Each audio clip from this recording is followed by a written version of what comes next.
Is your PC getting old and outdated? Do you not feel like dishing out hundreds of dollars every year just to keep your PC up to date? Are you tired of the buggy controls and constant crashes when trying to play games on your PC? Then it's time to lose the PC and start gaming on console. Well, maybe not every game is better on console, but we have composed a list of 10 PC video games that are better on console just to prove they can be. Some videos and click that bell to become part of our notification squad.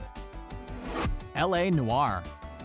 This Rockstar game was a highly ambitious project. Released in May 2011 for Xbox 360 and PS3 and November 2011 for PC, LA Noire is a neo-noir action-adventure game set in Los Angeles in the year 1947. You play as an LAPD officer trying to solve cases across 5 divisions. From searching for clues to drawing hilarious sketches, there is so much to do in LA Noire. The reason the console version is better than the PC version is because the PC port of the game is downright awful. The PC port was ridiculously laggy, had a tremendous amount of bugs, and was, well, pretty much inferior to the console version in every way you could think of. The character models look completely different. Everyone looks like they are shiny mannequins. It's way creepier than it sounds. Even if your PC can handle modern games on max settings with ultra graphics and 120 frames per second, it's still gonna run this game like poop. The game was an absolute hit on both Xbox 360 and PS3, but didn't perform nearly as well on PC because this port was just bad. Many users even report the game being so laggy it's unplayable for them.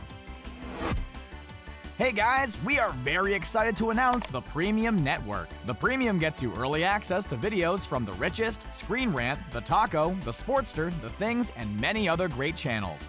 Literally thousands of videos in one place with ad-free browsing. Check out the Premium by clicking this link. Sign up for free and start binge-watching videos from your favorite channels. Final Fantasy VII.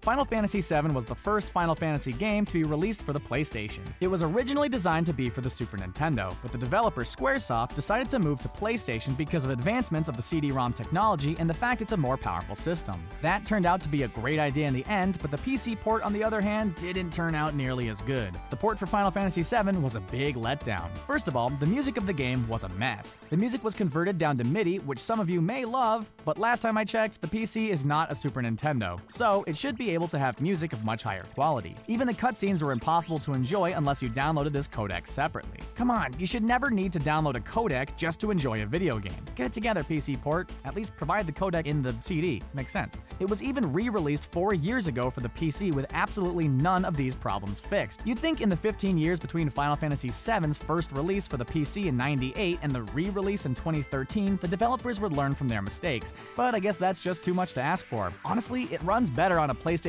emulator than it does for the actual release. So buy the release, then just play the emulator. You'll be good. Metal Gear Solid 2: Substance. Metal Gear Solid 2: Substance is the expanded edition of Metal Gear Solid 2: Sons of Liberty, and was released for multiple platforms including Xbox and PC to go along with the PlayStation 2. Metal Gear fans around the world were bummed out when their precious controls were all out of whack with this clunky PC port. Luckily, all those melodramatic cutscenes remained intact, albeit with much worse graphics quality. Well, cutscenes are a staple of the Metal Gear Solid franchise and take up around 90% of the game anyway, so that's to be expected. The main reason the port was absolutely terrible is because the controls make no sense whatsoever. You want Snake to go up, but he goes down. You want him to go left, and he goes right. If you wanted to simply play the game and enjoy it, you had to pretty much remap the entire control scheme. Not cool, Hideo Kojima, not cool. It's like the controls were for Helicopter Simulator 2017, which may or may not actually exist, because everything is inverted and confusing for no apparent reason. Graphics and controls seem to be the downfall for almost every PC port on the list so far. Bully. Well, this is the second Rockstar game on this list, and it certainly won't be the last. Bully was first released for PlayStation 2 in 2006 before being released for Xbox 360 and PC as the Scholarship Edition in 2008. In this game, you play as teenage rebel Jimmy Hopkins as he rises through the ranks of the school groups. It's as if Rockstar took the PC port of this game and bullied it to the point it had no confidence and self-esteem to become a good port in any way, shape, or form. The graphics look absolutely awful compared to the console version. Seriously, it's a ridiculous downgrade. It barely even looks like the same game. To make matters worse, you also had to reconfigure the keys just so that they make any kind of sense. Why in the world is left alt the default button to attack? How does this even happen? It literally makes no sense whatsoever. The game is also incredibly laggy, and even the most powerful computers will struggle to keep this game running at 30 frames per second. The game is even prone to frequent crashes, which is the most annoying problem a PC port can have. Devil May Cry 3. Devil May Cry 3: Dante's Awakening was first released for PlayStation 2 in 2005 and ported to PC in 2006, where it pretty much turned into a glitch fest. The frame rate of the PC port is very choppy and inconsistent. You never know when it's going to go up and when it's going to go down, which drives you crazy. The graphics are also pretty terrible, like all of these awful PC ports. The display cannot be scaled up to 1080p, but you can download a widescreen mod to make the game look prettier. Again, a mod shouldn't be necessary to enjoy a game. A game should be designed well enough so that mods simply improve on an already solid product. The complete lack of graphical options make the PC port of Devil May Cry 3 seem badly made. They couldn't even be bothered to put a graphics section into the options menu. There's just a clear lack of effort into the details of the PC port. The game also doesn't have Xbox controller support, so all you PC players with your mouse and keyboard will be loving life with nothing to complain about, while those who enjoy using controllers are left in the dark. Overall, Devil May Cry 3 is a pretty bad port in every sense of the word. Grand Theft Auto 4.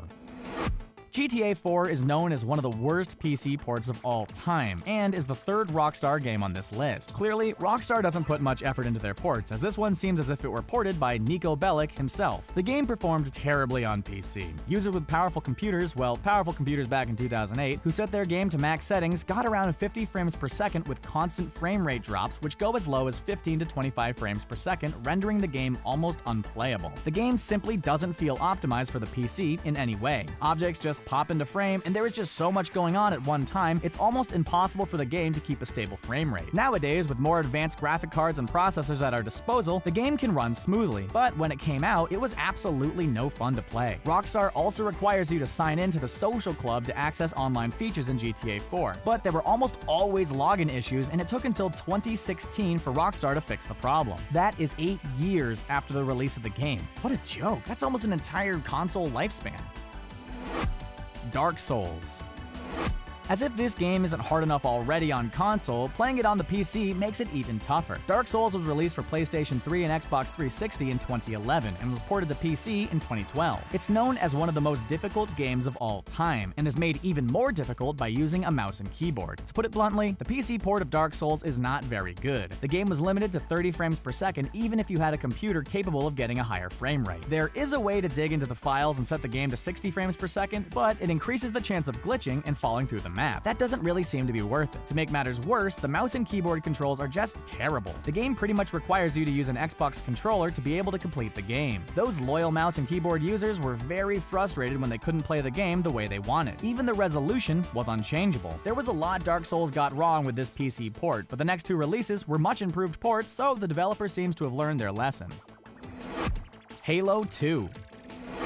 Oh, Halo 2. Bungie actually went out of their way to say it was the worst Halo game they ever made, and the PC version proves this. The game was released for the Xbox in 2004 and was announced to be released for PC in 2007 exclusively for the Windows Vista operating system. Windows Vista, really? You gotta be kidding me, Bungie. Well, it turns out that wasn't really Bungie's decision. It was a decision Microsoft deliberately made to push sales of Windows Vista. That would not have been the worst decision if it was the game's initial release, but not if it is the release of the PC port 3 years after the initial release. Microsoft clearly had no idea what they were doing. This is all without even mentioning the game had a terrible multiplayer experience. Don't get us wrong here. The Xbox release of Halo 2 was universally heralded for pioneering elements to online matchmaking that set the standard for most multiplayer shooters to this day. Since the Xbox community was so well established by the time the PC port was released, there was little to no draw for players to shell out $60 or more for the same game that already ran great for years on the console. And since nobody was buying the game, there was no one to play the online multiplayer, so if you felt like waiting a few hours to play one game, that was up to you. Nowadays, most of the main Halo games are released solely for the Xbox, which is a very good decision.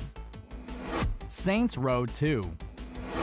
The Saints Row series may just seem like a Grand Theft Auto clone, but while they do share many gameplay elements, that is not necessarily the case. Both games are hilarious in their own right, but you can tell Saints Row 2 developer Volition was going for something even more comedic. The PC port of the game was intended to be released alongside the PlayStation 3 and Xbox 360 versions, but was delayed for 3 more months. Supposedly, Volition was so incensed at how terrible the port was coming along, they fired the company working on the PC port, washing their hands of the whole thing. That being said, the Saints Row 2 community created many mods that have made the game playable once again. The mod scene for Saints Row 2 is actually quite impressive, but even all these mods can't save this ugly mess of a port. The PC port was disliked because it suffered from frame rate issues, visual pop-in, and the graphics were just awful. Maybe Volition shouldn't have fired the company responsible for coding the game for PC, because while it is truly awesome that the Saints Row community stepped in to help, they aren't really professionals.